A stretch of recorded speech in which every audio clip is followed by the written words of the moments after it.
죽으면 다 끝이라고 생각하십니까? 아니면 지옥에 갈까봐 겁이 나십니까?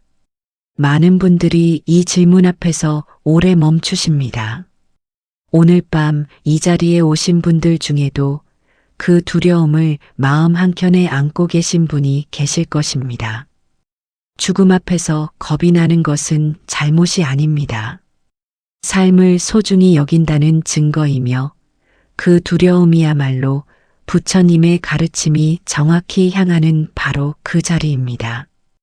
부처님께서는 법화경에서 이렇게 말씀하십니다. 단 한 명도 빠짐없이 너는 반드시 부처가 될 것이다라고. 오늘 이 법문의 이름은 죽음이 두려운 여러분에게 부처님이 건네는 첫마디입니다. 반야등불은 오늘 그 첫마디가 얼마나 깊고 단단한 약속인지를 법화경의 가르침을 따라 함께 풀어가고자 합니다. 이 법문을 끝까지 들어주시면 여러분의 마음 안에서 죽음은 공포가 아닌 새로운 출발로 바뀌기 시작할 것입니다.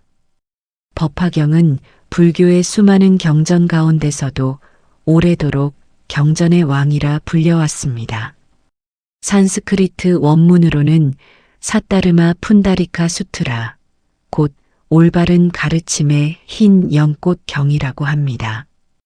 진흙 속에서 피어나 물에 젖지 않는 연꽃처럼 이 경전은 번뇌 한가운데서도 오염되지 않는 본래 청정한 마음을 가리키고 있습니다. 부처님께서 이 경전을 설하신 자리는 영축산이었습니다. 그 자리에는 보살과 비구, 천신과 용왕, 셀 수 없이 많은 대중이 모여들었다고 전해집니다. 부처님께서 그 모든 존재를 앞에 두고 지금껏 감추어 두었던 가장 깊은 진실을 마침내 열어보이셨습니다. 우리는 살면서 스스로를 작고 보잘것없다고 여기는 날이 있습니다. 수행이 부족하다고, 업장이 너무 깊다고, 나 같은 사람이 과연 깨달음에 다가갈 수 있겠느냐고 스스로를 가로막는 말을 되뇌이는 날이 있으셨을 것입니다. 법화경은 바로 그 자리를 향해 말을 건넵니다. 내가 누구든 어떤 삶을 살아왔든 너는 이미 부처의 씨앗이라고. 이 경전을 받아 지니고 읽고 듣는 것만으로도 지옥의 문이 닫힌다고 부처님께서는 설하십니다. 이것이 단순한 위로가 아닌 이유는 법화경이 공덕을 쌓는 도구가 아니라 존재의 진실 자체를 밝히는 경전이기 때문입니다. 불자님들, 지금 이 법문을 듣고 계신 그 행위 자체가 이미 그 진실 안에 있는 것입니다. 법화경은 단 하나의 수레를 이야기합니다. 성문도, 영각도, 보살도 따로 있는 것이 아니라 결국 모두가 하나의 길 위에 있다는 일불승의 선언입니다. 부처님께서 이 가르침을 펼치셨을 때 그 자리의 대중은 크게 놀랐다고 전해집니다. 그동안 따로 가르쳐왔던 모든 길이 사실은 이 하나의 문을 향한 방편이었다는 것을 비로소 알았기 때문입니다. 방편이란 거짓이 아닙니다. 다른 문으로 들어오더라도 결국 같은 집에 닿도록 인도하는 부처님의 자비로운 배려였습니다. 그리고 이 경전 안에는 우리가 익히 알고 있는 관세음보살의 서원이 담겨 있습니다. 어떤 고통 속에서도 그 이름을 부르면 반드시 응답하신다는 그 약속이 법화경 관세음보살보 문품에서 비롯되었습니다. 죽음이 두렵다고 느끼는 그 마음이 사실은 이미 관세음보살께 닿아 있는 것입니다. 오늘 우리는 9개의 문을 함께 열어갈 것입니다. 법화경이 왜 경전의 왕인지, 일불승의 선언이 왜 그토록 파격이었는지, 방편이란 무엇이며, 열의 수량품은 우리에게 무엇을 전하는지, 그리고 관세음보살의 가르침이 지금 이 순간 여러분의 삶과 어떻게 이어지는지를 차근차근 살펴나가겠습니다. 여러분, 편안하게 앉으십시오. 이 법문이 오늘 밤 여러분의 마음을 고요히 감싸주기를 바랍니다. 법화경 비유품에는 불교 역사상 가장 유명한 비유 가운데 하나가 담겨 있습니다. 바로 삼계화택, 불타는 집의 비유입니다. 이 비유 하나 안에 부처님께서 법화경 전체를 통해 전하고자 하셨던 핵심이 고스란히 담겨 있습니다. 부처님께서는 이렇게 설하십니다. 어떤 큰 장자의 집이 있었습니다. 넓고 오래된 그 집은 어느 날 갑자기 불이 붙었습니다. 문은 하나뿐이었고 불은 사방에서 번지고 있었습니다. 집안에는 많은 아이들이 있었습니다. 그 아이들은 불이 붙은 줄도 모르고 장난감을 가지고 웃으며 뛰어놀고 있었습니다. 장자는 밖에서 그 광경을 보았습니다. 아이들을 살리기 위해 목청껏 외쳤습니다. 집에 불이 났다. 어서 나오너라. 그러나 아이들은 듣지 않았습니다. 재미있는 놀이에 빠진 아이들에게 아버지의 외침은 들리지 않았습니다. 여러분, 이 장면을 잠시 마음으로 그려보십시오. 불이 번지는데 아이들은 노래를 부르고 있습니다. 그 간극, 그 아찔함. 부처님께서는 바로 지금 우리의 모습이 그러하다고 설하십니다. 삼계란 욕계, 색계, 무색계를 말합니다. 우리가 살아가는 이 세계 전체입니다. 욕계는 욕망이 지배하는 세계, 색계는 물질이 존재하는 세계, 무색계는 정신적 집착만 남은 세계입니다. 이 세 가지 층이 하나의 집처럼 겹쳐져 중생이 윤회하는 공간을 이루고 있습니다. 그 집이 지금 불타고 있습니다. 탐욕의 불, 성냄의 불, 어리석음의 불. 이 세 가지 불꽃이 우리의 삶을 끊임없이 태우고 있습니다. 재물을 더 갖고 싶고, 인정받고 싶고, 남보다 앞서고 싶은 마음이 욕망의 불입니다. 뜻대로 되지 않을 때 치밀어 오르는 분노가 성냄의 불입니다. 무엇이 진짜 중요한지 알지 못한 채 이리저리 휘둘리는 삶이 어리석음의 불입니다. 나이가 들어 몸이 아파도 더 좋은 것을 갖고 싶다는 마음은 줄어들지 않습니다. 자식이 장성해도 그 자식에 대한 집착의 불꽃은 꺼지지 않습니다. 건강이 무너지고 나서야 비로소 두려움이 찾아옵니다. 그것이 불이 번지고 있다는 신호입니다. 경전의 말씀은 아는데 삶에서는 여전히 흔들리는 그 간극을 오래 수행하신 분들도 느끼셨을 것입니다. 그것은 의지가 약한 탓이 아닙니다. 집이 불타고 있다는 것을 아직 온몸으로 실감하지 못했기 때문입니다. 여기서 한 가지 더 살펴볼 것이 있습니다. 경전은 그 집의 문이 하나뿐이었다고 전합니다. 넓은 집에 불이 사방에서 타고 있는데 나갈 수 있는 문은 오직 하나. 부처님께서는 그 하나의 문이 바로 법화경의 가르침이라고 설하십니다. 어떤 수행을 해왔든 어떤 인연으로 불교를 만났든 결국 통과해야 할 문은 하나입니다. 자신이 본래 부처임을 아는 그 문, 일불승의 문입니다. 자, 그렇다면 아버지 장자는 어떻게 아이들을 꺼냈을까요? 장자는 아이들이 좋아하는 것을 생각했습니다. 그리고 이렇게 외쳤습니다. 얘들아, 밖에 너희가 갖고 싶어 하던 수레가 있다. 양이 끄는 수레, 사슴이 끄는 수레, 소가 끄는 수레, 빨리 나와 보아라. 그러자 아이들은 앞다투어 집 밖으로 뛰쳐나왔습니다. 불타는 집을 빠져나온 것입니다. 여기서 세 가지 수레는 부처님의 방편을 뜻합니다. 양이 끄는 작은 수레는 성문승입니다. 사성제와 팔정도를 닦아 스스로 번뇌를 끊는 길입니다. 사슴이 끄는 수레는 영각승입니다. 12연기의 이치를 깨달아 스스로 해탈에 이르는 길입니다.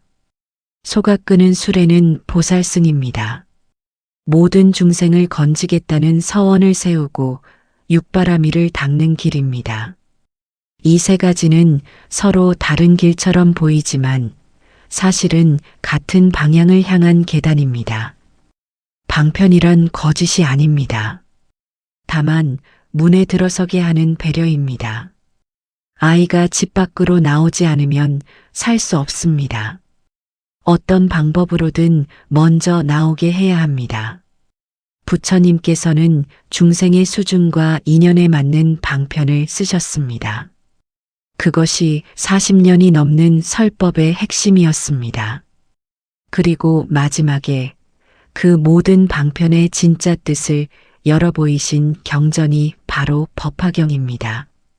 그렇다면 아이들이 집 밖으로 나왔을 때 정말 세 가지 작은 수레들이 있었을까요? 경전은 이렇게 전합니다. 장자는 그 아이들 모두에게 상상을 뛰어넘을 만큼 크고 빛나는 흰소가 끄는 수레 하나씩을 주었습니다. 세 가지 수레가 아니라 가장 크고 귀한 수레 하나였습니다. 이것이 일불승입니다. 하나의 수레, 하나의 길. 성문도, 영각도, 보살도 결국 이 하나의 길로 모입니다. 우리는 불교를 처음 만났을 때 각자 다른 문을 통해 들어옵니다. 어떤 분은 기도를 통해, 어떤 분은 경전을 통해, 어떤 분은 사찰 예불을 통해 처음 발을 들이셨을 것입니다. 들어온 문이 달라도 괜찮습니다. 어느 계단을 밟았든 오르고 있는 방향은 같습니다. 장자의 아이들이 각각 다른 수레를 바라며 집을 나왔지만 받은 것은 모두 같은 빛나는 수레였던 것처럼 여러분, 부처님께서는 왜 처음부터 이 일불승을 말씀하지 않으셨을까요? 아이가 불타는 집안에 있을 때 그 자리에서 수레의 깊은 뜻을 설명할 겨를은 없습니다. 먼저 살아나오게 해야 합니다. 법화경은 바로 그 다음 시점에 설해진 경전입니다. 부처님께서 열반에 드시기 전 생애의 마지막 자락에 마침내 펼쳐 보이신 진실입니다. 그렇다면 죽음은 무엇입니까? 삼계화택의 비유 안에서 보면 죽음은 끝이 아닙니다. 불타는 집에서 빠져나와 더 넓고 자유로운 세계로 건너가는 문입니다. 우리가 지금 죽음을 두려워하는 것은 아직 이 집 안에 있기 때문입니다. 이 집이 전부라고 느끼기 때문에 문 밖이 어둠처럼 느껴집니다. 그러나 부처님께서는 밖에서 기다리고 계십니다. 가장 크고 빛나는 수레를 준비해 두고 아이들이 나오기를 기다리는 아버지처럼 부처님께서 이 비유를 설하셨을 때 그 자리에 있던 사리불 존자는 눈물을 흘렸다고 전해집니다. 오랫동안 소승의 길을 걸어왔던 자신이 사실은 처음부터 이 크고 빛나는 수레를 향해 걸어오고 있었다는 것을 비로소 알았기 때문입니다. 스스로를 작은 수레에 맞는 존재라고 여겼던 오랜 생각이 한순간에 무너진 것입니다. 그것이 법화경이 주는 충격입니다. 여러분도 혹시 그런 마음이 있으셨을 것입니다. 나는 업이 너무 깊다. 나는 공부가 부족하다. 나는 수행이 부족해서 부처가 되기는 어렵다. 그 마음이 바로 작은 수레에 묶여 있는 것입니다. 법화경은 그 묶임을 풀어주기 위해 설해진 경전입니다. 내가 누구든 어떤 수레를 타고 왔든 받게 되는 것은 같은 빛나는 수레라고 부처님께서는 그것을 분명히 말씀하십니다. 이 비유를 듣고 나면 한 가지 물음이 생깁니다. 그렇다면 나는 지금 집 안에 있는가? 집 밖으로 나오고 있는가? 수행이란 다른 것이 아닙니다. 지금 내가 무엇을 붙잡고 있는지를 알아차리는 것입니다. 탐욕인지, 성냄인지, 어리석음인지, 그것을 알아차리는 순간 이미 문 앞에 서 있는 것입니다. 108염주를 손에 쥐고 부처님 명호를 부르는 것도, 경전을 사경하는 것도 모두 이 문으로 향하는 발걸음입니다. 이 비유는 문자로 읽는 이야기가 아닙니다. 지금 이 순간 여러분의 삶을 비추는 거울입니다. 지금 무엇이 나를 태우고 있는지, 어떤 집착이 발목을 붙잡고 있는지 조용히 바라보십시오. 그 바라봄 자체가 이미 집 밖으로 나오는 첫걸음입니다. 법화경에는 삼계화택만큼이나 깊은 울림을 주는 비유가 또 하나 있습니다. 바로 신의 품에 담긴 장자궁자의 비유, 가난한 아들의 이야기입니다. 이 비유를 들으시면서 혹시 그 아들이 낯설지 않다는 느낌이 드신다면 이 법문은 이미 여러분의 마음에 닿은 것입니다. 옛날에 한 장자가 있었습니다. 그는 헤아릴 수 없을 만큼 큰 재산을 가진 부자였습니다. 그에게는 아들이 하나 있었습니다. 그 아들은 어린 시절 아버지 곁을 떠났습니다. 50년이 흘렀습니다. 아들은 세상을 떠돌며 가난 속에 살았습니다. 누더기를 걸치고 끼니를 걱정하며 이 마을 저 마을을 구걸하며 지냈습니다. 몸은 수척해지고 눈빛은 흐려졌습니다. 자신이 대부호의 자식이라는 사실은 기억 속에서 이미 지워진 지 오래였습니다. 어느 날 아들은 우연히 아버지가 사는 도성에 이르렀습니다. 저 멀리 큰 저택이 보였습니다. 수많은 사람들이 드나들었고 문 앞에는 노비들이 줄지어 서 있었습니다. 아버지는 그 집 앞에 높은 자리에 앉아 있었습니다. 아버지는 단번에 알아보았습니다. 저 사람이 내 아들이다. 50년을 기다렸던 그리움이 한꺼번에 밀려왔습니다. 당장 달려가 끌어안고 싶었습니다. 그러나 아들은 달랐습니다. 저 웅장한 집을 보자 겁이 났습니다. 저 높은 사람이 나를 붙잡아 종으로 삼으려 한다고 생각했습니다. 그리고 도망쳤습니다. 여러분, 이 장면을 잠시 마음으로 그려보십시오. 아버지는 달려가고 싶은데 아들은 등을 돌리고 있습니다. 아버지의 눈에는 그리운 내 자식이 보이는데 아들의 눈에는 두려운 낯선 권력자만 보입니다. 이것이 바로 우리와 부처님 사이의 거리입니다. 부처님께서는 이 비유를 통해 우리가 스스로를 죄 많은 중생이라고 여기는 이유를 드러내십니다. 아들이 도망친 것은 잘못이 아닙니다. 자신이 누구인지 잊어버렸기 때문입니다. 본래 자신이 그 집의 상속자이고 저 앉아 있는 분이 자신의 아버지라는 것을 모르는 것입니다. 무지가 두려움을 만들었습니다. 우리도 그러합니다. 죽음이 두려운 것은 내가 소멸될 존재라고 믿기 때문입니다. 이 한 생이 다이면 아무것도 남지 않는다고 여기기 때문입니다. 아들이 도망친 것처럼 우리는 부처님의 품 앞에서 스스로 등을 돌리고 있습니다. 그리고 그것이 공포를 더 키웁니다. 자, 이 이야기는 어떻게 이어질까요? 장자는 아들을 강제로 붙들지 않았습니다. 대신 사람을 보내어 저 허름한 일꾼들 속에 섞여 있는 아들에게 말하게 했습니다. 우리 집에 일자리가 있다. 와서 일하지 않겠느냐. 보수를 2배로 주겠다고도 했습니다. 아들은 수긍했습니다. 처음에는 가장 낮은 일부터 시켰습니다. 걸음을 치우는 일이었습니다. 아들은 아무 의심 없이 일했습니다.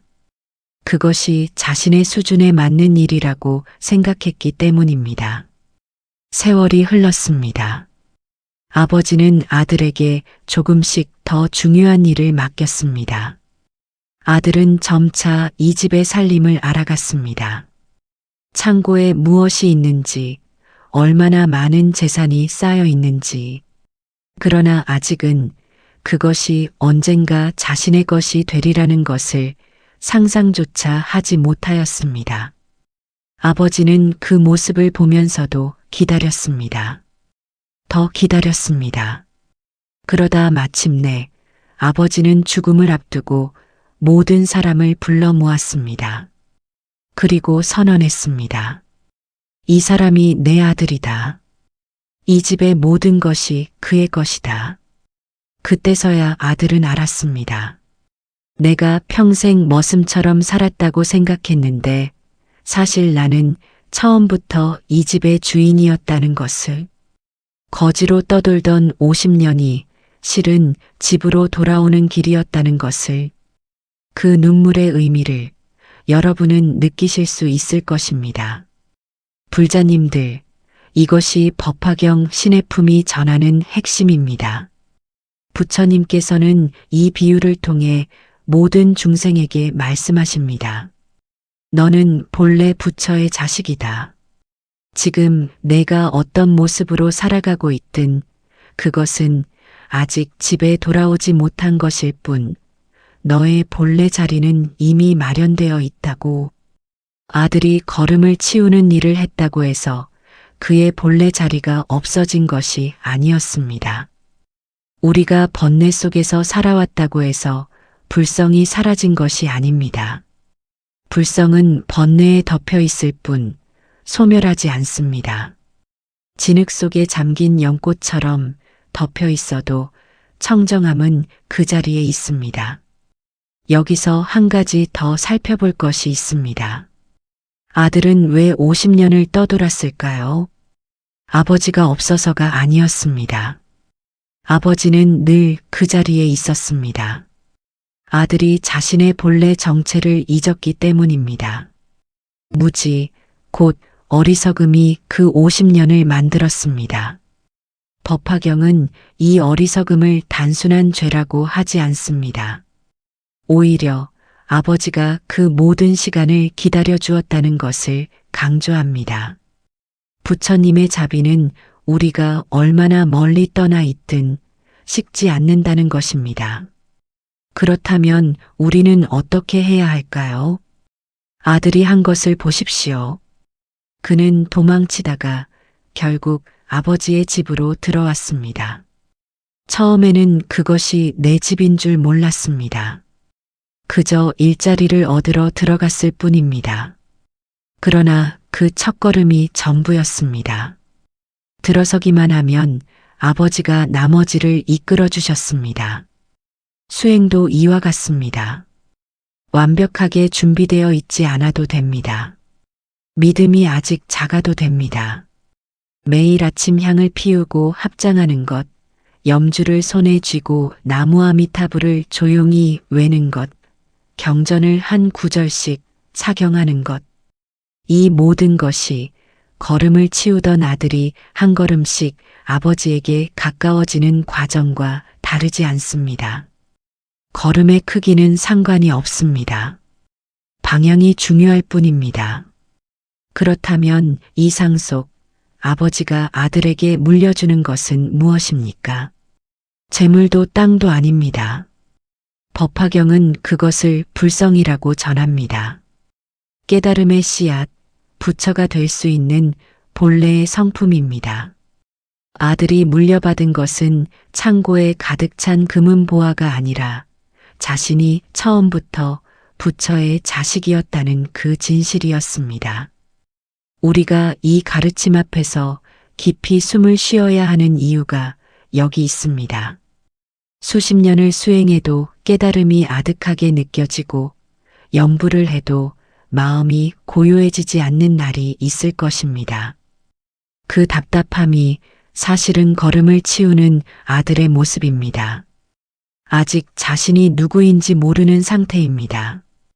그러나 그 과정조차 이미 아버지의 집안에서 벌어지고 있는 일입니다. 문을 나간 것이 아닙니다. 이미 돌아온 것입니다. 죽음을 두려워하는 마음도 이 비유 안에서 다시 보게 됩니다. 아들이 죽음을 맞이한다면 어떨까요?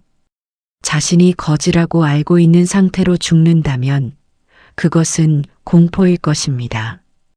아무것도 없다는 느낌, 쓸쓸한 끝이라는 느낌. 그러나 자신이 대부호의 아들임을 알고 이미 상속을 받은 상태에서 죽는다면 죽음은 달리 보입니다. 집으로 완전히 돌아가는 것입니다. 잠깐 길 위에 있었을 뿐 본래 자리로 돌아가는 것입니다. 법화경은 그 삶을 지금 이 자리에서 주고자 합니다. 먼 훗날 깨달은 뒤에 알게 되는 것이 아니라 이 법문을 듣는 지금 이 순간 여러분이 부처의 자식이라는 것을 먼저 선언합니다. 경전을 받아 지니고 읽고 듣는 공덕이 크다고 부처님께서 거듭 강조하시는 것은 이 선언을 귀로 듣는 것 자체가 이미 상속의 시작이기 때문입니다. 오늘 밤 자신이 죄 많은 중생이라는 생각이 올라온다면 이 비유를 떠올려 보십시오. 도망치던 아들도 결국 돌아왔습니다. 그것을 가능하게 한 것은 아들의 공덕이 아니었습니다. 50년을 기다린 아버지의 자비였습니다. 부처님께서는 지금도 그 자리에서 기다리고 계십니다. 여러분이 돌아오기를. 앞 챕터에서 우리는 장자궁자의 비유를 통해 우리가 본래 부처의 자식이라는 가르침을 들었습니다. 그런데 이 자리에서 이런 마음이 드신 분이 계실 것입니다. 부처의 자식이라고는 하지만 나는 너무 오래 수행을 게을리했다. 이 나이가 되도록 제대로 기도 한 번 못했다. 이제 와서 법화경을 듣는다고 해서 무슨 공덕이 되겠느냐. 그 마음이 드셨다면 이 챕터의 비유는 바로 그 마음을 향해 설해진 것입니다. 법화경 약초유품에는 비와 풀의 비유가 담겨 있습니다. 부처님께서는 이렇게 설하십니다. 큰 구름이 온 하늘을 덮었습니다. 사방이 어두워졌습니다. 멀리서 천둥이 울리고 드디어 비가 내립니다. 그 비는 어느 한 방향을 골라 내리지 않습니다. 높은 히말라야의 고목에도 낮은 논둑에 도단한 이름 모를 풀에도 바위 틈에 겨우 뿌리를 내린 작은 이끼에도 모두 같은 비가 내립니다. 구름은 묻지 않습니다. 너는 얼마나 큰 나무냐? 너는 몇 년이나 된 나무냐? 너는 열매를 맺느냐? 그런 것을 묻지 않습니다. 그냥 내립니다. 평등하게 아낌없이. 여러분, 그 비를 맞는 풀과 나무들은 모두 같은 양의 비를 받습니까? 경전은 이렇게 전합니다. 받는 것은 같습니다. 그러나 자라는 것은 다릅니다. 뿌리가 깊은 큰 나무는 그 비를 깊은 뿌리로 끌어올려 높이 자랍니다. 뿌리가 얕은 작은 풀은 그만큼 흡수합니다. 그리고 그 풀 나름의 모습으로 꽃을 피웁니다. 비가 차별한 것이 아닙니다. 뿌리의 깊이와 잎의 넓이가 다를 뿐입니다. 부처님의 가르침이 그러하다고 설하십니다. 법문은 하나입니다. 그러나 그것을 받아들이는 중생의 근기는 제각각입니다. 오래 수행한 이는 오래 수행한 이만큼, 이제 막 법문을 듣기 시작한 이는 그만큼, 각자의 자리에서 그 가르침의 비를 맞고 각자의 방식으로 성장합니다. 그리고 그 비는 단 한 방울도 헛되이 떨어지지 않습니다. 땅 위에 내린 비는 땅 속으로 스며들고 뿌리를 적시고 줄기를 타고 오릅니다. 지금 눈에 보이지 않는다고 해서 사라진 것이 아닙니다. 경전에는 이 비유를 설명하는 구절이 있습니다. 부처님께서는 말씀하십니다. 나의 법은 비유하자면 큰 구름과 같아서 온 세상을 고루 적시어 어느 하나도 빠뜨리지 않는다고. 그리고 그 비를 맞는 풀과 나무들은 각자의 성품에 따라 자라나되 그 자람은 모두 그 한 비에서 비롯된다고 설하십니다. 이것은 단순한 자연의 이치가 아닙니다. 부처님께서 지금 이 자리에 계신 여러분 한 분 한 분에게 건네시는 말씀입니다. 법당 앞에서도 고요해지지 않는 마음 때문에 스스로를 탓하셨던 분이 계실 것입니다. 수십 년을 수행했는데 나는 왜 아직도 이 모양이냐고. 그 자책이 얼마나 무거운지 이 비유는 알고 있습니다. 하지만 작은 풀이 스스로를 탓하며 나는 왜 큰 나무가 되지 못했느냐고 괴로워할 필요가 없습니다. 작은 풀은 작은 풀로서 이미 그 비를 다 받고 있습니다. 큰 나무와 똑같은 비를 똑같이 받고 있습니다. 이 비유에서 또 하나 눈여겨볼 것이 있습니다. 경전은 그 비를 가리켜 큰 구름에서 내리는 비라고 표현합니다. 큰 구름이란 부처님의 지혜와 자비를 뜻합니다. 그 구름은 어느 한 곳에만 머물지 않습니다. 이 산에도 저 들에도 깊은 골짜기에도 고루 덮입니다. 부처님의 자비는 그러하여 유명한 사찰에서 큰 스님께 법문을 듣는 이에게만 내리는 것이 아닙니다. 지금 이 밤 홀로 법문을 듣고 있는 여러분에게도 똑같이 내리고 있습니다. 우리가 종종 오해하는 것이 있습니다. 공덕은 많이 쌓은 사람에게만, 수행이 깊은 사람에게만 주어지는 것이라는 생각입니다. 그러나 비가 큰 나무에게만 내리지 않듯 부처님의 가르침은 조건을 달지 않습니다. 법화경을 받아 지니고 듣고 읽는 인연만으로도 이미 성불의 씨앗이 심긴다고 부처님께서는 설하십니다. 그 씨앗이 얼마나 빨리 싹을 틔우느냐는 각자의 인연에 달려 있지만 씨앗 자체는 이미 내려와 있습니다. 이 비유에서 또 한 가지 주목할 것은 비가 내리기 전에 먼저 구름이 온다는 점입니다. 구름은 비가 되기 전에 이미 세상을 덮습니다. 햇볕이 차단되고 바람이 바뀝니다. 식물들은 비가 오기 전부터 그 변화를 느낍니다. 부처님의 법도 그러합니다. 경전을 직접 읽지 않아도 사찰에 발을 들인 인연만으로도 마음 한켠에 알 수 없는 고요함이 찾아온 경험이 있으셨을 것입니다. 그것이 구름이 덮인 신호입니다. 비는 이미 준비되고 있었습니다. 여기서 한 가지 더 생각해 볼 것이 있습니다. 비는 땅 위에 내립니다. 그런데 그 비가 땅속 깊이 스며들어 뿌리에 닿기까지는 시간이 걸립니다.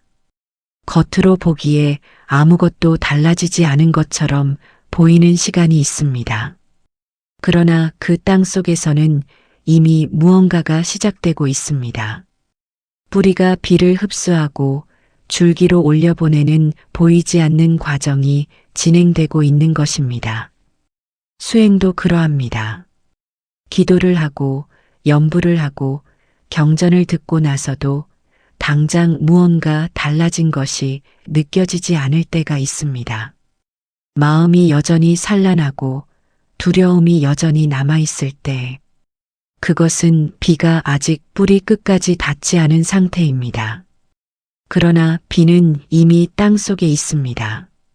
특별히 노년의 죽음을 앞두고 이 법문을 듣고 계신 분들이 있으실 것입니다. 젊어서부터 수행했더라면 좋았을 텐데 이제는 너무 늦지 않았나 하는 마음. 그러나 비는 봄에만 내리지 않습니다. 여름에도 가을에도 늦은 가을에 이슬비도 땅 위에 내립니다. 늦게 받은 비라도 그 비는 땅 속에서 일을 합니다. 뒤늦게 법화경을 만난 인연이라 해서 그 공덕이 작은 것이 아닙니다. 오히려 부처님께서는 이 법문을 말법 시대에 마지막 때에 듣고 믿고 수지하는 공덕이 더욱 크다고 설하십니다. 약초유품의 이름은 약초, 곧 약이 되는 풀에서 왔습니다. 어떤 풀이든 그 성품에 따라 약이 됩니다. 독초도 쓴풀도 잡초처럼 보이는 풀도 제 성품에 맞는 쓰임이 있습니다. 우리도 그러합니다. 어떤 삶을 살아왔든 어떤 상처를 안고 왔든 부처님의 법 앞에서는 모두 성불의 인연을 품은 존재입니다. 버려질 풀이 없듯 버려질 중생도 없습니다. 약초유품의 가르침이 지금 우리에게 특별한 이유가 하나 더 있습니다. 이 경전을 설하시면서 부처님께서는 당신이 곧 열반에 드실 것임을 알고 계셨습니다. 마지막 법우를 나눔에 있어 부처님은 이 비유를 선택하셨습니다. 내가 사라져도 이 비는 멈추지 않는다는 것을, 내가 이 세상을 떠나도 법이라는 구름은 여전히 세상을 덮고 있으며 그 비는 계속 내린다는 것을 남기고 싶으셨던 것입니다. 부처님이 계시지 않는 시대에 살고 있는 우리가 이 경전을 통해 그 비를 맞을 수 있는 까닭이 여기 있습니다. 법화경을 듣는 이 자리가 곧 지금도 내리고 있는 그 비 아래에 서는 것입니다. 불자님들, 이 비유를 통해 부처님께서 전하시는 것은 하나입니다. 걱정하지 말라는 것입니다. 부처님의 법이라는 큰 구름은 지금도 여러분 위에 드리워져 있습니다. 수행이 많든 적든, 믿음이 크든 작든 그 비는 이미 내리고 있습니다. 지금 이 순간 이 법문을 듣고 있는 것이 바로 그 증거입니다. 오늘 이 법문을 들으신 후 108염주를 손에 쥐고 조용히 앉아 보십시오. 특별한 기도문을 외우지 않아도 됩니다. 그냥 앉아서 비를 맞는 풀처럼 이 가르침이 마음속 깊이 스며드는 것을 느껴보십시오. 그것만으로도 이미 충분합니다. 앞 챕터에서 우리는 약초유의 비유를 통해 부처님의 가르침이라는 비는 이미 모두에게 내리고 있다는 것을 들었습니다. 그 비는 밖에서 내리는 것이었습니다.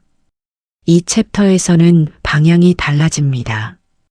이 챕터의 보물은 처음부터 안에 있었습니다. 법화경 500제자수기품에는 의중지주의 비유가 담겨 있습니다. 옷 속에 감추어진 보배, 이 이야기입니다. 어느 날 한 사람이 오랜 친구의 집을 찾아갔습니다. 친구는 반갑게 맞아 술을 대접했습니다. 밤이 깊도록 술자리가 이어졌고 손님은 그만 깊이 잠들어 버렸습니다. 친구는 아침 일찍 급한 볼일이 생겨 먼 길을 떠나야 했습니다. 잠든 친구를 깨우지 못한 채 그는 떠나기 전에 한 가지를 꺼냈습니다. 오래전부터 전해주고 싶었던 것, 값을 매길 수 없는 보배 구슬이었습니다. 이것을 알고 있으면 어디서든 풍족하게 살 수 있을 것이라 생각했습니다. 그는 그 보배를 친구의 옷 안쪽 가장 깊은 곳에 조심스럽게 꿰매어 넣었습니다. 그리고 말없이 길을 떠났습니다. 잠에서 깨어난 사람은 아무것도 몰랐습니다. 오랜 친구가 다녀간 것도 아쉬웠습니다. 자신의 옷 속에 보배가 있다는 것은 꿈에도 생각하지 못했습니다. 그는 다시 길을 떠났습니다. 먹을 것을 찾아, 잠잘 곳을 찾아 이 마을 저 마을을 돌아다녔습니다. 세월이 흐르고 또 흘렀습니다. 옷은 낡고 헤어졌지만 그 안에 꿰매인 보배는 변함없이 그 자리에 있었습니다. 손이 닿는 거리에 있었지만 있는 줄을 몰랐습니다. 보배를 가지고 있으면서도 구걸하며 사는 삶이 이어졌습니다. 오랜 세월이 지났습니다. 어느 날 그 오랜 친구를 다시 만났습니다. 친구는 그의 모습을 보고 깜짝 놀랐습니다. 이 사람아, 왜 이리 힘들게 살고 있느냐? 내가 그날 자네 옷 속에 보배를 꿰매어 두었는데 그것을 찾지 않았단 말인가? 그 말을 들은 순간 사람은 자신의 옷섭을 더듬었습니다. 손끝에 딱딱하고 둥근 것이 만져졌습니다. 실밥을 뜯어냈습니다. 빛나는 보배가 그 손 위에 놓였습니다. 처음부터 그 자리에 있었습니다. 이 비유에서 놓쳐서는 안 되는 장면이 있습니다. 친구는 왜 보배를 주면서 그냥 두고 갔을까요? 깨워서 직접 건네주면 되지 않았을까요? 부처님께서는 그 이유를 따로 설명하지 않으십니다. 그러나 우리는 알 수 있습니다. 술에 깊이 잠든 사람을 억지로 깨워 보배를 쥐어줄 수 없었기 때문입니다. 받을 준비가 되어 있지 않은 사람에게 무언가를 건네면 그것을 알아보지 못합니다. 받아도 모릅니다. 그래서 친구는 가장 깊고 안전한 곳에 꿰매어 두고 떠났습니다. 언젠가 그가 깨어나 스스로 찾을 때까지. 부처님의 가르침도 그러합니다. 억지로 심어지지 않습니다.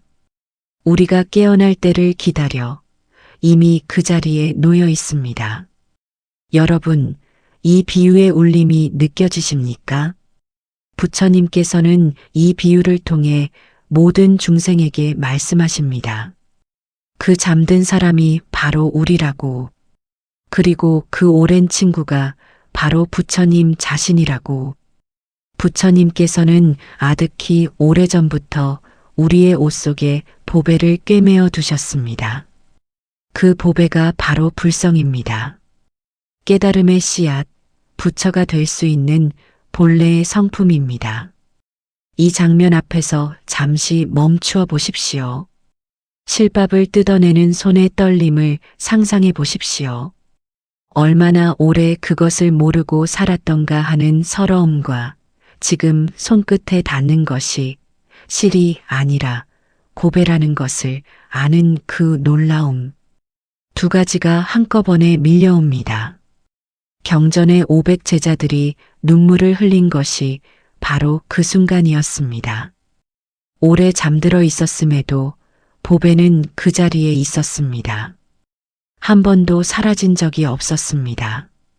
우리는 그것을 모른 채 살아왔습니다.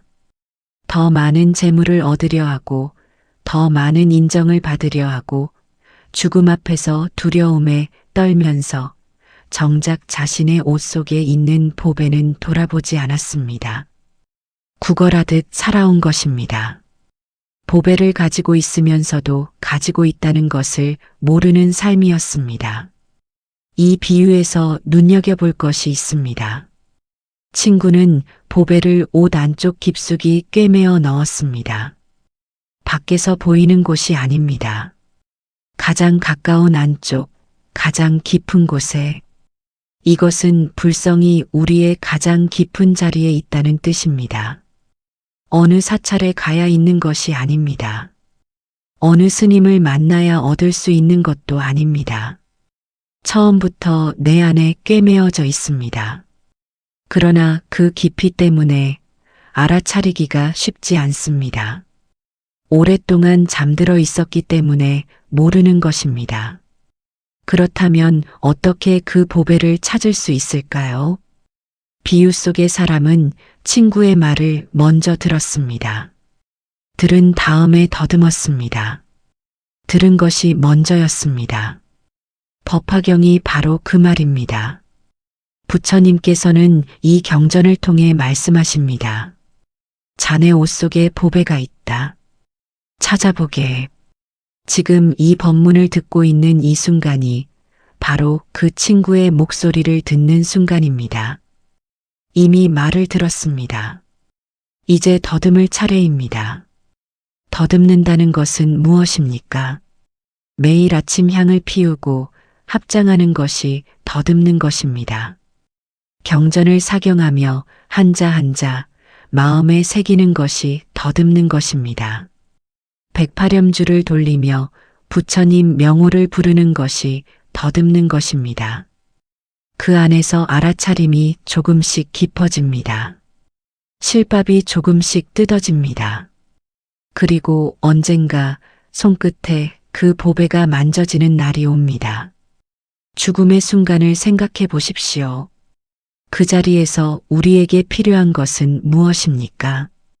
두려움을 없애줄 외부의 힘이 아닙니다. 보배는 내 안에 있다는 확신입니다.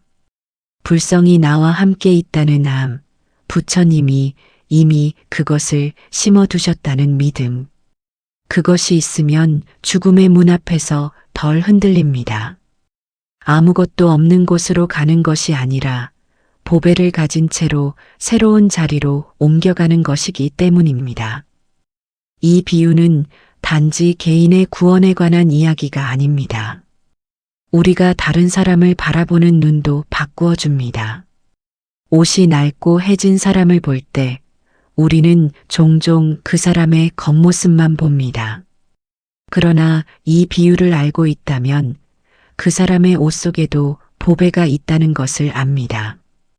어떤 삶을 살아왔든 어떤 상처를 안고 있든 불성은 누구에게나 꿰매어져 있습니다. 우리가 수행하는 이유 중 하나는 바로 이 눈을 갖추기 위해서입니다. 모든 존재 안에 있는 보배를 알아보는 눈. 그 눈을 갖추는 것이 보현보살의 길이고 관세음보살의 서원이 뻗어나오는 자리입니다. 500명의 제자들이 이 비유를 들었을 때 경전은 이렇게 전합니다. 그들은 기뻐 환희하며 눈물을 흘렸습니다. 오랫동안 자신이 작은 경지에 머물러 있다고 생각했던 이들이 사실은 처음부터 성불의 씨앗을 안고 있었다는 것을 알았기 때문입니다. 그 환희가 이 비유 속에 남아 있습니다.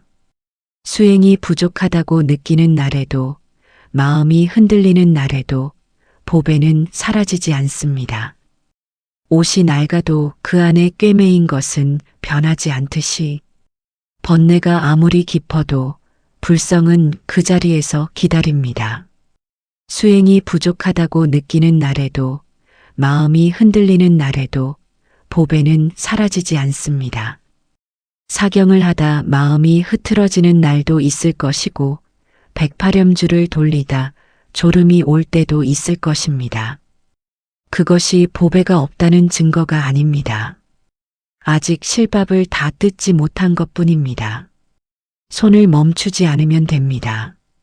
이 가르침 앞에서 잠시 눈을 감고 호흡을 고르십시오. 내 안에 보배가 있다는 것을 오늘 밤 한번 믿어보십시오. 그 한 번의 믿음이 오랫동안 잠들어 있던 우리를 조용히 흔들어 깨울 것입니다. 앞 챕터에서 우리는 옷 속의 보배 비유를 통해 불성은 처음부터 우리 안에 꿰매어져 있었다는 것을 들었습니다. 보배가 우리 안에 있다면 그 보배를 심어두신 부처님은 지금 어디에 계십니까? 이 챕터에서는 그 물음을 향해 법화경이 내놓는 가장 파격적인 대답을 듣게 됩니다.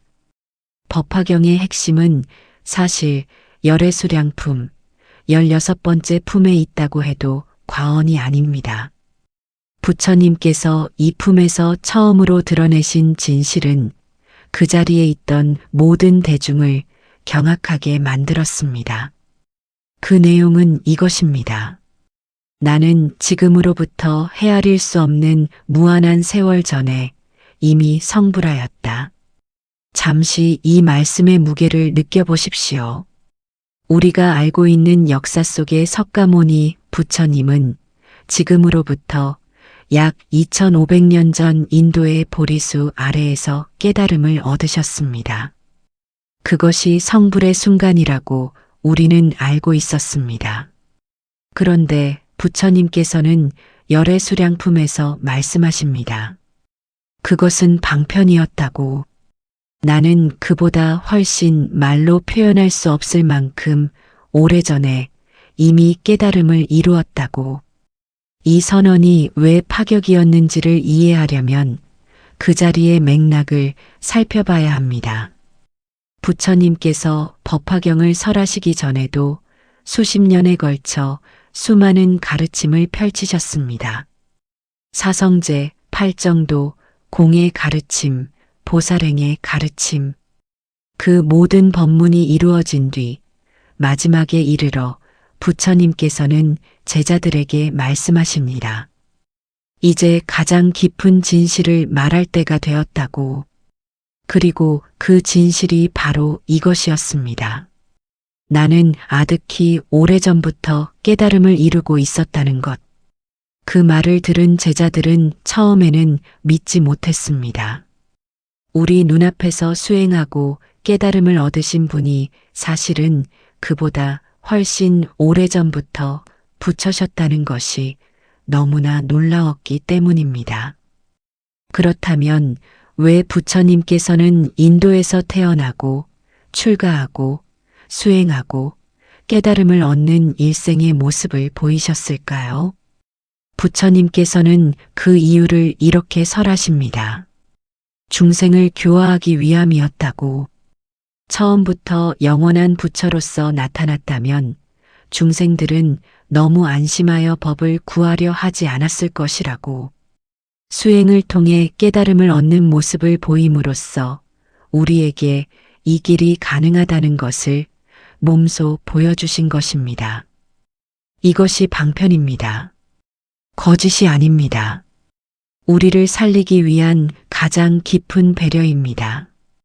그리고 죽음에 대해서도 마찬가지입니다. 부처님께서 80살에 열반에 드신 것, 그것도 방편이었다고 열애 수량품은 전합니다. 부처님께서는 이 자리에서 의사의 비유를 드십니다. 한 의술이 뛰어난 의사가 있었습니다. 그에게는 많은 자식이 있었는데 어느 날 자식들이 독약을 마시고 제정신을 잃었습니다. 의사가 돌아와 약을 만들어 주었지만 이미 독에 취한 자식들은 그 약을 마시려 하지 않았습니다. 그러자 의사는 한 가지를 결심했습니다.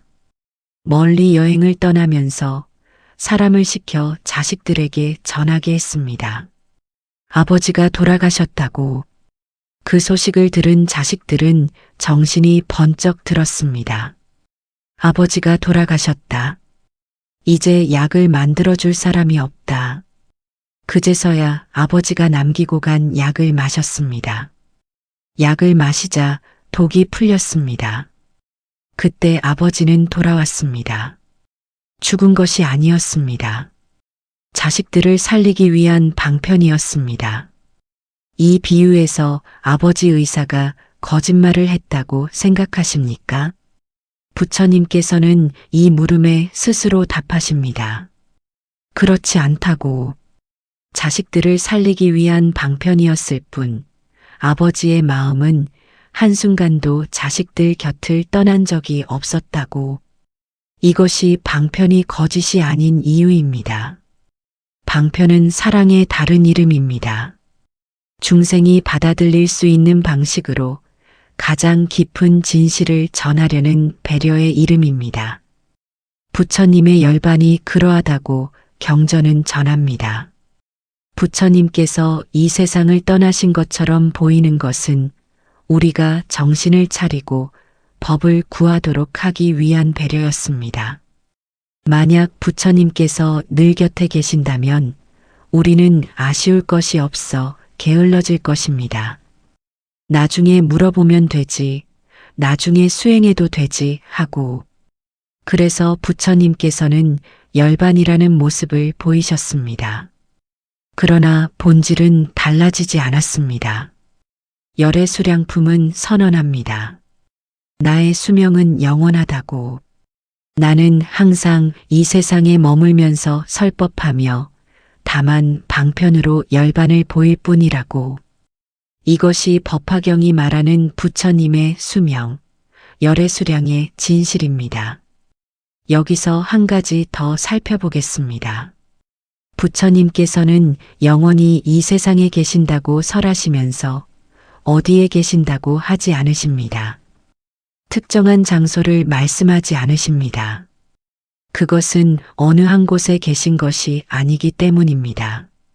산에도 들에도 법당에도 그리고 지금 이 법문을 듣고 있는 이 자리에도 부처님의 법신은 공간을 초월합니다.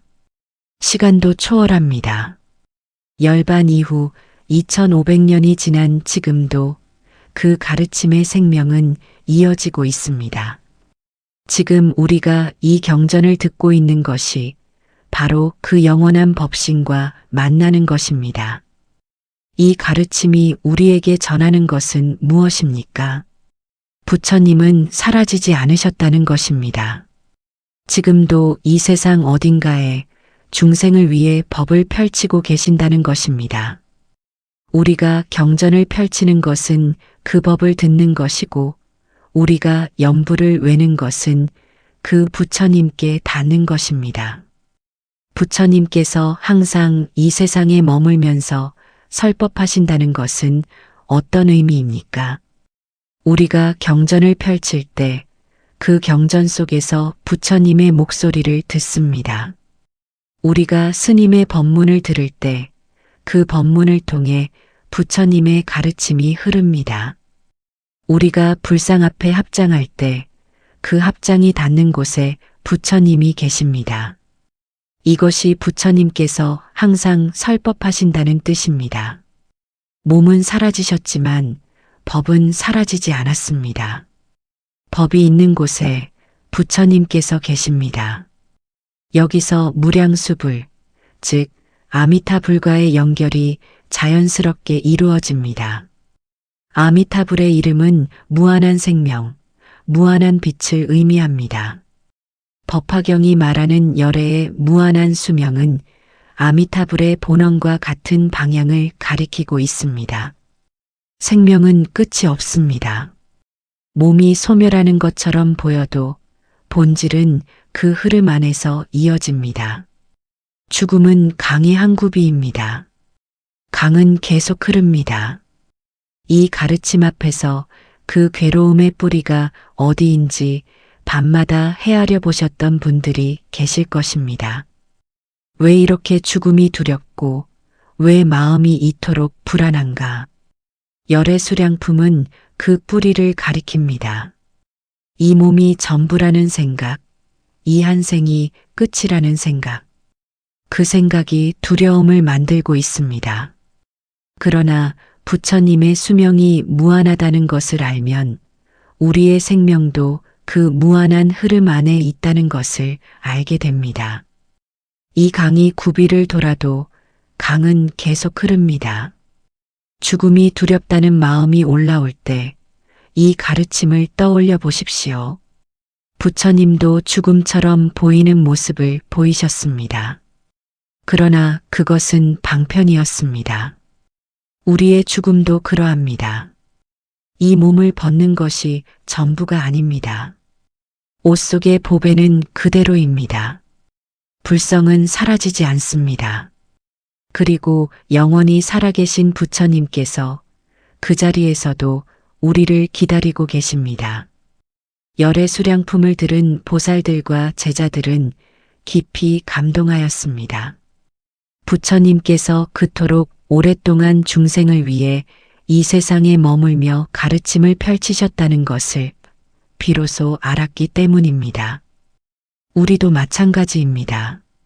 지금 이 법문을 듣는 인연이 아득히 오래전부터 이어져 온 연결의 결실이라는 것을 부처님께서는 지금도 기다리고 계십니다. 더 많은 중생이 이 가르침에 닿기를, 불자님들이 이 법문을 지인에게 전하고 또 전하면서 그 연결이 이어지는 것이 열의 수량품의 가르침을 살아있게 하는 수행입니다. 오늘 이 법문을 마치신 후 나무아미타불을 10번 천천히 외워보십시오. 무량수불, 끝없는 생명의 부처님께 마음을 보내는 것입니다. 그 10번의 정근이 열의 수량품의 가르침을 마음에 새기는 가장 단순하고 깊은 수행입니다. 앞 챕터에서 우리는 열의 수량품을 통해 부처님의 수명은 끝이 없으며 지금도 이 세상에서 법을 펼치고 계신다는 가르침을 들었습니다. 영원한 부처님께서 우리와 함께 계신다면 우리는 어디를 향해 걷고 있는 것입니까? 이 챕터의 비유는 그 여정의 지도를 보여줍니다. 법화경 화성유품에는 신기루 도시의 비유가 담겨 있습니다. 법화경의 7가지 비유 가운데 하나로 이 비유를 들으시면 길고 험한 여정이 왜 두렵지 않은지를 알게 됩니다. 부처님께서는 이렇게 설하십니다. 험난하고 아득히 먼 길을 가는 무리가 있었습니다. 그 길의 끝에는 보물이 가득한 곳이 있었습니다. 사람들은 처음에는 기대에 차 길을 떠났습니다. 그러나 길은 생각보다 훨씬 험했습니다. 산을 넘고 강을 건너고 숲을 헤치고 사막을 걸었습니다. 날이 가고 달이 바뀌었습니다. 지치고 목마른 사람들이 하나둘씩 주저앉기 시작했습니다. 더 이상 못 가겠다고, 돌아가고 싶다고, 보물이 아무리 좋아도 이 길을 계속 걸을 수 없다고 했습니다. 얼마나 지쳤는지를 경전은 구체적으로 전합니다. 발은 부르텄고 짐은 무거워졌고 목적지가 얼마나 남았는지조차 가늠할 수 없었습니다. 처음에 품었던 기대는 오래전에 사라졌습니다.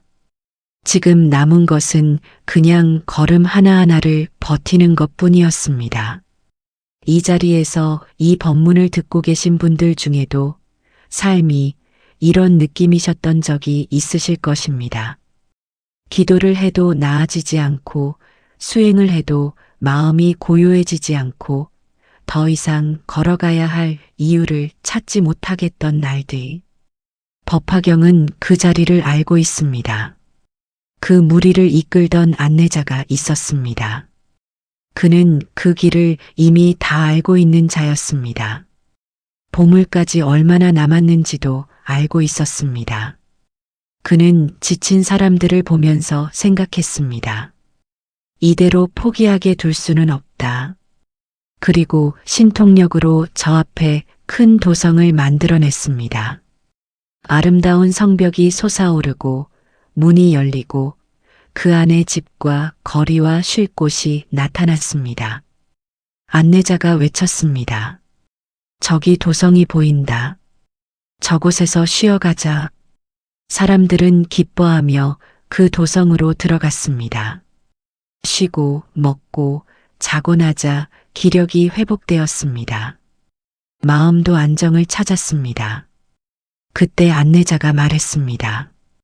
이곳은 잠시 쉬어가는 곳이다. 진짜 목적지가 가까이 있다. 다시 길을 나서자. 사람들은 이제 기력을 회복했기 때문에 다시 일어날 수 있었습니다. 그리고 마침내 보물이 있는 곳에 이르렀습니다. 그 도성에 들어간 사람들의 안도감을 상상해 보십시오. 문이 열리고 따뜻한 빛이 쏟아지고 쉴 자리가 있고 먹을 것이 있습니다. 발을 뻗고 누울 수 있습니다. 얼마만의 쉼입니까? 그 쉼 안에서 사람들은 비로소 웃었을 것입니다. 잊고 있었던 여유를 되찾았을 것입니다. 이것이 방편의 공덕입니다. 방편은 속임이 아니라 숨 돌릴 공간입니다. 쉬지 못하면 더 이상 걸을 수 없습니다. 쉬어야 또 걸을 수 있습니다. 여러분, 이 비유의 구조를 살펴보십시오. 여기에 3가지 핵심이 있습니다. 첫째, 안내자는 거짓을 꾸민 것이 아닙니다. 사람들이 지쳐 있었기 때문에 중간에 쉬어갈 자리를 만들어준 것입니다. 그 쉬어가는 자리가 방편입니다. 이 비유에서 방편이란 임시로 만든 도성, 즉 화성입니다. 방편은 목적지가 아닙니다. 그러나 목적지에 이르기 위해 반드시 필요한 과정입니다. 둘째, 안내자는 처음부터 보물까지 가는 길 전체를 알고 있었습니다. 길을 잃은 것이 아닙니다. 지름길을 가르쳐 주지 않은 것이 아닙니다. 사람들의 상태를 보고 지금 이 자리에서 가장 필요한 것을 준 것입니다. 부처님의 방편도 그러합니다. 모든 가르침은 이미 전체를 알고 계신 분이 우리의 현재 상태에 맞게 펼쳐주신 것입니다. 셋째, 화성은 사라집니다. 쉬었으면 다시 길을 나서야 합니다. 이것이 법화경이 방편에 대해 말하는 진실입니다. 방편은 머무는 곳이 아닙니다. 성문의 깨달음, 영각의 깨달음, 그것도 소중하고 필요한 것이지만 그 자리에서 영원히 쉬는 것이 목적이 아닙니다. 더 나아가야 할 길이 있습니다. 우리의 수행도 이 비유 안에 있습니다. 사찰에서 정기적으로 예불을 드리는 것, 법문을 듣는 것, 108배를 올리는 것, 이것들이 긴 여정 중에 잠시 들르는 화성입니다. 그 자리에서 힘을 얻고 마음을 추스르고 다시 일상으로 돌아갑니다. 그 일상이 곧 길위입니다. 수행이 일상과 분리된 어떤 특별한 시간이 아닌 이유가 여기 있습니다. 법당은 화성이고 삶은 길입니다. 화성에서 쉬는 이유는 길을 더 잘 걷기 위해서입니다. 이 비유는 죽음 이후의 여정과 깊이 연결됩니다. 우리가 이 생을 마치고 다음 생을 향해 나아가는 과정에서 중간의 상태가 있습니다. 불교에서는 이 중간 상태를 중음신이라고 합니다. 이 시간은 두려운 공간이 아닙니다. 화성처럼 지친 여행자가 잠시 쉬어가는 자리입니다. 그 자리에서 다음 길을 위한 힘을 얻고 다시 나아갑니다. 이 비유가 사후 세계에 대한 두려움을 누그러뜨리는 이유가 있습니다. 우리는 죽음 이후의 세계를 알 수 없다는 것 때문에 두려워합니다. 아무것도 모르는 길을 혼자 가야 한다는 느낌. 그러나 이 비유는 말합니다. 길을 이미 다 아는 안내자가 함께 있다고. 우리가 지치면 쉴 자리를 마련해주고 우리가 길을 잃으면 방향을 알려주는 분이 계신다고. 그 믿음이 있다면 아무것도 모르는 길이라도 혼자가 아닙니다. 죽음의 순간이 두려운 것은 그 길이 끝이라고 생각하기 때문입니다. 그러나 이 비유는 전합니다. 그 길은 끝이 아닙니다. 보물이 있는 곳으로 가는 여정의 중간입니다. 안내자는 이미 그 길 전체를 알고 있습니다. 우리가 지쳐 주저앉으려 할 때 그 자리에서 쉴 자리를 만들어 주십니다. 그리고 다시 일어날 수 있게 되면 다시 길을 함께 걸어 주십니다. 화성유품은 법화경이 일불승을 선언하는 흐름 안에서 중요한 위치를 갖습니다. 앞서 3개 화택의 비유에서 우리는 3가지 수레가 사실은 하나의 큰 수레를 향한 방편이었다는 것을 들었습니다. 화성유품은 그 이야기를 이어봤습니다. 화성이 사라지고 길을 다시 걸어야 한다는 것, 그것이 성문과 영각의 깨달음이 최종 목표가 아니라는 것을 뜻합니다. 더 나아가야 합니다. 그러나 그 나아감은 강요가 아닙니다. 쉬고 나서 자연스럽게 다시 길을 걷게 되는 것입니다. 부처님께서는 그 흐름을 믿고 기다려 주십니다. 이 비유에서 우리가 붙잡아야 할 것은 하나입니다. 안내자를 믿는 것입니다. 그 길을 이미 다 알고 있는 분, 우리가 지칠 때를 알고 쉴 자리를 준비해 두신 분. 그 믿음이 있으면 길 위에서 두렵지 않습니다. 중간에 험함이 있어도 잠시 쉬어가는 화성이 있어도 보물은 그 끝에 있다는 것을 알기 때문입니다. 법화경 화성유품이 전하는 메시지는 단순하지만 깊습니다. 우리는 지금 긴 여정 위에 있습니다. 이 생이 전부가 아닙니다. 이 생의 고통도 전부가 아닙니다. 지금 우리가 겪고 있는 아픔과 두려움은 긴 여정 위에서 잠시 힘들어진 것입니다. 안내자는 그것을 알고 있습니다. 그리고 이 법문이 그 지친 자리에서 잠시 쉬어가는 화성입니다. 지금 이 법문을 듣고 계신 것이 이미 화성의 문 안에 들어온 것입니다. 쉬십시오. 그리고 다시 길을 걸을 힘을 얻으십시오. 오늘 이 법문을 들으셨다면 경전을 받아 지니는 공덕을 쌓는 방법 하나를 실천해 보십시오. 법화경 경전집을 구하거나 법화경 사경본을 펼쳐 하루 한 구절씩 읽어보는 것입니다. 읽는 것이 부담스러우면 듣기만 해도 됩니다. 안내자의 목소리를 귀로 받아들이는 것, 그것이 이미 길 위에 서 있는 것입니다. 법화경의 7가지 비유를 함께 들어오면서 우리는 지금 여정의 끝 가까이에 와 있습니다. 보물을 향해 걷는 긴 길 위에서 지쳐 있을 때 곁에서 힘을 주는 존재가 있습니다. 이 챕터에서는 그 존재의 이름을 직접 부르는 법을 배웁니다. 법화경 25번째 품, 관세음보살 보문품입니다. 이 품은 법화경 전체에서 가장 많이 독송되는 부분 가운데 하나입니다. 한국의 사찰에서 지금도 매일 새벽 예불과 저녁 예불에서 관세음보살을 부르는 것은 이 보문품의 가르침이 2500년을 이어온 까닭입니다. 무진이 보살이 부처님께 여쭈었습니다. 관세음보살이라는 이름은 어떤 연유로 생겼습니까? 부처님께서는 이렇게 답하십니다.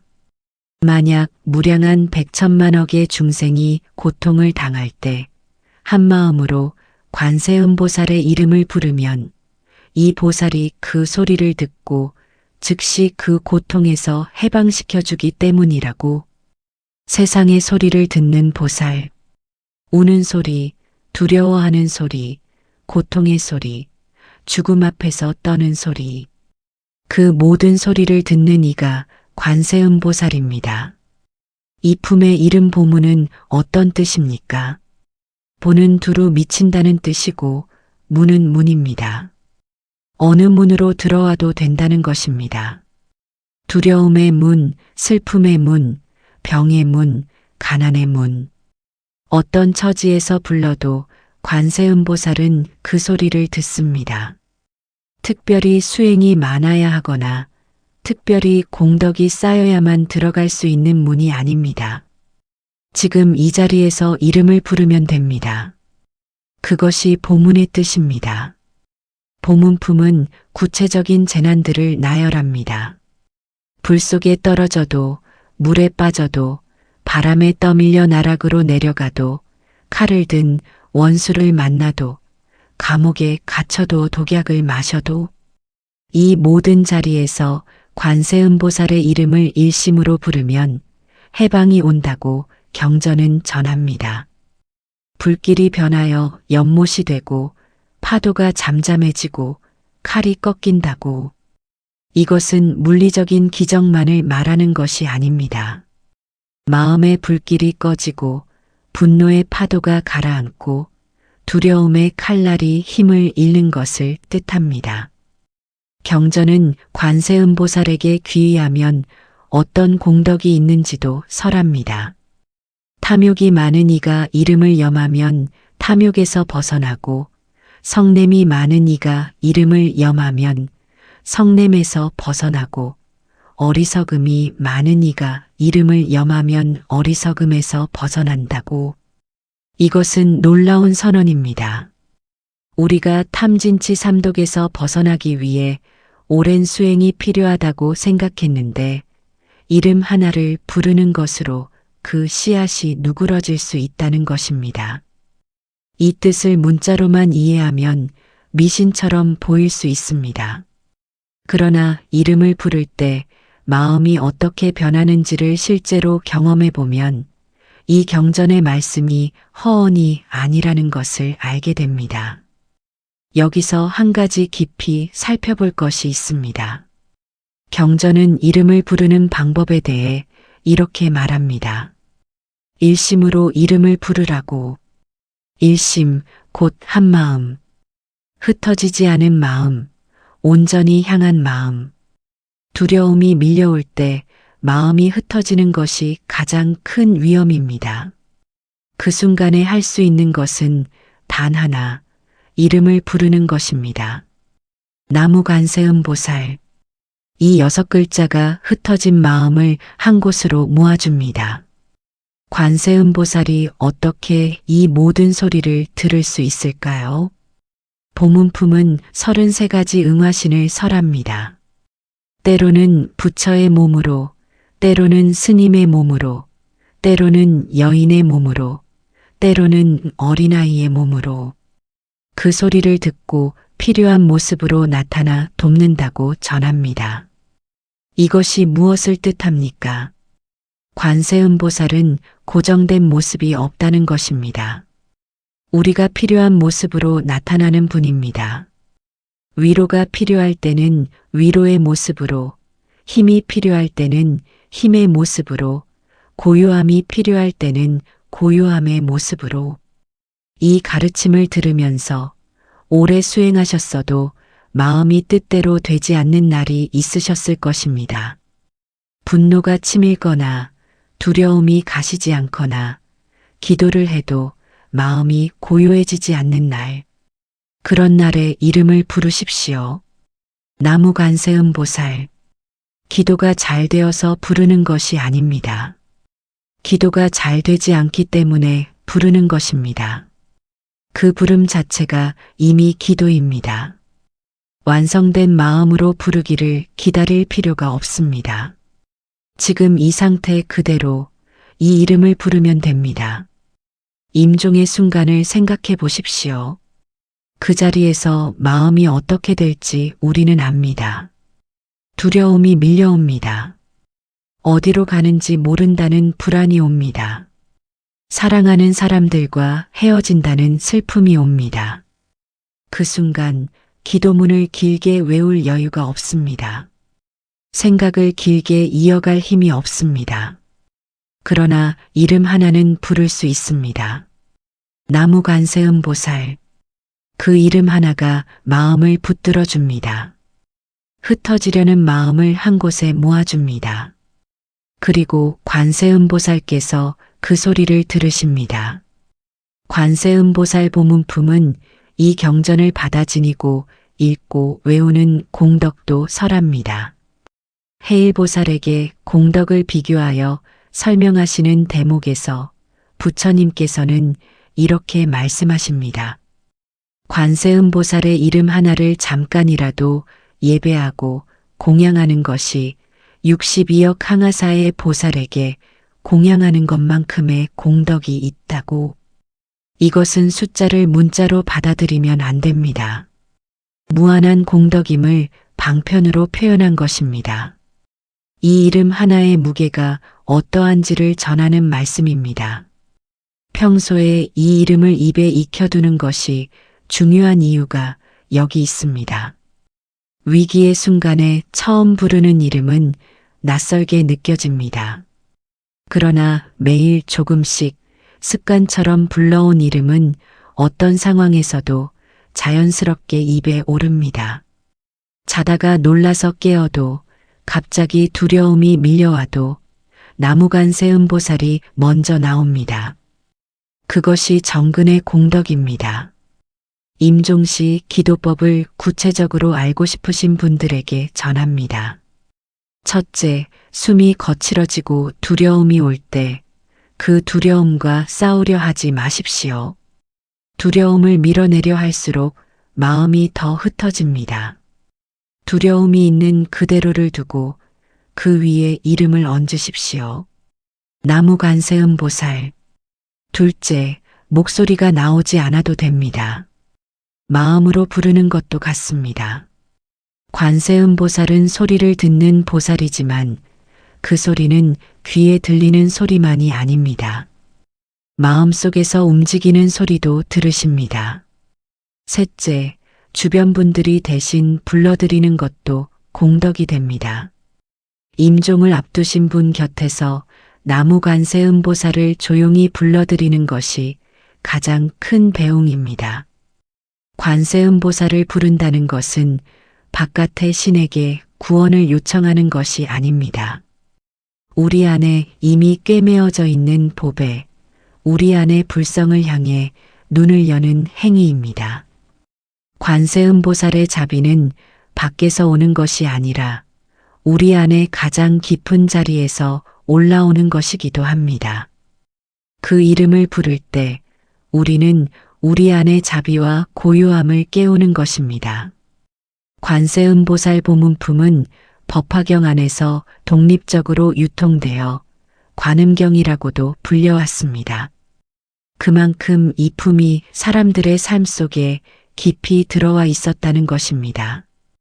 어머니들이 아이를 낳을 때, 어부들이 풍랑 속에 있을 때, 군인들이 전쟁터에 있을 때, 사람들은 이 이름을 불렀습니다. 생사의 경계 앞에서 인간이 할 수 있는 가장 단순하고 가장 깊은 행위가 이 이름을 부르는 것이었습니다. 그 역사가 2500년입니다. 불자님들, 오늘부터 매일 나무관세음보살을 21번씩 정근해 보십시오. 아침에 눈을 뜨자마자 혹은 잠들기 전에 손에 108염주를 쥐어도 좋고 그냥 앉아서 해도 됩니다. 그 21번이 쌓이면 위기의 순간에 그 이름이 저절로 떠오릅니다. 그리고 그 이름이 떠오르는 순간 이미 관세음보살의 소리를 듣는 귀가 열려 있는 것입니다. 이 법문의 마지막 자리에 함께 해주셔서 진심으로 감사합니다. 나무관세음보살을 부르는 사람은 그 이름을 부르기 시작한 순간부터 이미 달라집니다. 관세음보살이 소리를 들은 것이 아니라 그 이름을 부르는 사람이 이미 마음을 열었기 때문입니다. 법화경의 모든 가르침이 그러합니다. 받아들이는 순간 이미 시작됩니다. 이 법문을 처음 시작하면서 우리는 이런 물음 앞에 섰습니다. 죽으면 다 끝이라고 생각하십니까? 혹은 지옥에 갈까봐 겁이 나십니까? 이제 그 물음을 다시 마주할 시간입니다. 9챕터를 함께 걸어오면서 우리는 무엇을 들었습니까? 불타는 집안에서 놀고 있던 아이들을 살리기 위해 방편을 쓰신 아버지. 거지로 50년을 떠돌았지만 처음부터 상속자였던 아들. 옷 속에 꿰매어진 보배를 오랫동안 모르고 살았던 사람. 비를 맞아 각자의 성품대로 자라는 풀과 나무들. 지친 여행자를 위해 잠시 만들어준 화성. 그리고 영원한 수명으로 지금도 이 세상에서 법을 펼치고 계신 부처님. 지나온 챕터들을 다시 요약하는 것이 이 자리의 역할이 아닙니다. 각 비유의 이야기는 이미 여러분의 마음 안에 있습니다. 이 자리에서 드리고 싶은 것은 그 모든 가르침이 품고 있는 하나의 방향입니다. 이 모든 이야기가 하나를 향하고 있었습니다. 여러분은 본래 부처의 자식이라는 것, 여러분의 옷 속에는 이미 보배가 있다는 것, 그리고 그 길의 끝에는 보물이 있으며 안내자가 늘 함께한다는 것입니다. 이 가르침들 가운데 어느 하나라도 마음에 걸린 것이 있으셨습니까? 불타는 집에서 도망치는 아이들을 보면서 나를 보셨다면 이미 밖으로 나오는 발걸음을 내딛고 있는 것입니다. 50년 떠돌던 아들이 결국 집으로 돌아온 것처럼 그 마음이 든 것 자체가 돌아오는 첫걸음입니다. 옷 속에 보배가 떠오른 순간이 있으셨다면 이미 손끝에 실밥이 닿은 것입니다. 법화경은 지식의 경전이 아닙니다. 마음이 닿는 경전입니다. 법화경을 수지독송한다는 것은 무엇입니까? 수지란 받아지닌다는 뜻입니다. 그냥 읽고 지나가는 것이 아니라 이 가르침이 나의 것이 되도록 마음에 담는 것입니다. 독송이란 읽고 외운다는 뜻입니다. 귀로 듣고 입으로 외우고 마음으로 새기는 것입니다. 부처님께서는 법화경에서 이 경전을 수지독송하는 공덕이 얼마나 큰지를 반복해서 설하십니다. 오늘 이 법문을 끝까지 들으신 것이 바로 그 수지독송의 시작입니다. 오늘 이 법문이 끝난 뒤 여러분의 삶은 어떻게 달라질까요? 아무것도 달라지지 않을 수도 있습니다. 내일도 똑같이 아침이 오고 밥을 먹고 사람을 만날 것입니다.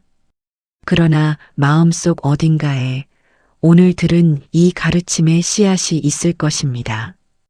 그 씨앗은 보이지 않게 일을 합니다. 두려움이 올라올 때 그 씨앗이 움직입니다. 죽음을 생각할 때 이 비유들이 떠오릅니다. 그것이 수지독송의 공덕이 일하는 방식입니다. 느리지만 멈추지 않습니다. 죽음이 두렵다는 마음은 무지에서 옵니다. 내가 무엇인지, 내가 어디서 왔고 어디로 가는지를 모르는 것이 두려움의 뿌리입니다. 그러나 법화경을 들은 이는 알게 됩니다. 나는 부처의 자식이고 내 안에 불성이 있으며 영원한 부처님께서 이 길 위에서 나와 함께 걷고 계신다는 것을, 그 알미 두려움의 자리를 차지하기 시작할 때 죽음은 다른 얼굴로 보이기 시작합니다. 지금 이 가르침을 마음에 받아들이신다면 이미 그 변화는 시작된 것입니다. 더 많이 수행해야 확신이 온다고 생각하시지 않아도 됩니다. 오늘 이 법문을 통해 법화경의 씨앗이 마음에 내렸습니다. 그 씨앗은 이미 살아 있습니다. 약초유의 비유처럼 비는 이미 내린 것입니다. 이 경전과의 인연을 이어간다는 것은 반드시 경전집을 사야 한다거나 매일 긴 시간을 들여 독경해야 한다는 것이 아닙니다. 오늘 이 법문을 들으신 것처럼 이 채널의 법문을 꾸준히 함께하는 것도 하나의 방법입니다. 또는 관세음보살 보문품 한 품만을 매달 한 번 읽는 것도 됩니다. 또는 법화경 제목을 3번 부르는 것도 됩니다. 인연을 끊지 않는 것, 그것이 전부입니다. 법화경을 만나는 인연은 쉽게 오지 않는다고 경전은 전합니다. 부처님께서는 이 경전이 가장 만나기 어려운 가르침이며 이 경전을 만난 인연은 무수한 생동한 쌓인 공덕에서 온다고 설하십니다. 지금 이 법문 앞에 앉아 계신 여러분은 그 공덕 위에 있는 것입니다. 이 인연을 가볍게 여기지 마십시오. 이 법문이 끝난 후에도 이 경전과의 인연을 이어가십시오. 이 경전이 전하는 메시지를 단 한 문장으로 압축한다면 무엇이 될까요? 부처님께서는 법화경 전체를 통해 이 한 가지를 말씀하신 것이라고 생각합니다. 너는 부처가 될 것이다. 단 한 명도 예외 없이 지옥에 갈 운명으로 태어난 사람은 없습니다. 구원받지 못할 업이 너무 깊은 사람은 없습니다. 어느 문으로 들어왔든 어떤 수레를 타고 왔든 어떤 옷을 걸쳤든 안에 꿰매어진 보배는 사라지지 않습니다. 이것이 법화경이 2500년 동안 사람들의 손에서 손으로 전해져 온 이유입니다. 죽음이 두렵다는 마음이 올라올 때 이 한 문장을 생각하십시오. 나는 부처가 될 것이다. 그 확신이 두려움을 밀어내지 않아도 됩니다. 다만 두려움 옆에 이 문장이 함께 있으면 됩니다. 시간이 지나면 그 문장이 두려움보다 조금 더 커져 있을 것입니다. 오늘 이후 매일 한 가지만 하십시오. 잠들기 전에 나무묘 법연화경을 3번 부르십시오. 나무묘 법연화경. 이 경전에 귀의한다는 뜻입니다. 3번이면 됩니다. 그것이 이 경전과 맺는 매일의 인연입니다. 그 인연이 쌓이면 죽음 앞에서 이 가르침이 저절로 마음을 붙들어 줄 것입니다. 이 법문을 들으신 여러분 중에 마음이 많이 지치셨던 분이 계실 것입니다. 몸이 아프거나 사랑하는 사람을 잃었거나 앞으로 얼마나 더 살 수 있을지 헤아리며 두려웠던 분이 계실 것입니다. 이 법문이 그 무게를 한꺼번에 없애주지는 못합니다. 그러나 그 무게를 혼자 지지 않아도 된다는 것을 오늘 이 법문이 전했기를 바랍니다. 안내자가 함께 있습니다. 보배는 사라지지 않았습니다. 그리고 부처님은 영원히 살아계십니다. 이제 잠시 눈을 감으십시오. 호흡을 고르게 하십시오. 지금 이 순간 여러분의 옷 속에 보배가 있다는 것을 조용히 느껴보십시오. 지금 이 순간 부처님께서 이 자리에도 계신다는 것을 느껴보십시오. 두려움이 있어도 괜찮습니다. 흔들림이 있어도 괜찮습니다. 보배는 사라지지 않습니다. 명상 시간을 가지겠습니다. 눈을 감으신 채로 천천히 호흡하십시오. 숨을 들이쉬면서 나무묘 법연화경, 내쉬면서 나무묘 법연화경. 속으로만 하셔도 됩니다. 이 경전의 이름을 호흡 위에 얹어 잠시 고요히 앉아 계십시오. 오늘 들은 가르침들이 마음속 어딘가에 자리를 잡도록 그 시간을 허락해 드립니다. 서두르지 마십시오. 이 자리에서 이 호흡 안에 이미 충분합니다. 이 법문을 통해 법화경의 가르침이 여러분의 마음에 닿았기를 바랍니다. 이 공덕을 일체 중생과 함께 나눕니다. 이 법문을 들은 모든 분들이 법화경의 가르침을 따라 삶과 죽음을 두려움 없이 걸어가시기를 발언합니다. 나무묘 법연화경, 나무묘 법연화경, 나무묘 법연화경. 이 법문이 도움이 되셨다면 채널 구독과 좋아요를 눌러주십시오. 더 많은 분들이 이 가르침을 만날 수 있도록 주변에도 알려주시기를 청합니다. 반야등불은 앞으로도 여러분 곁에서 법문을 이어가겠습니다.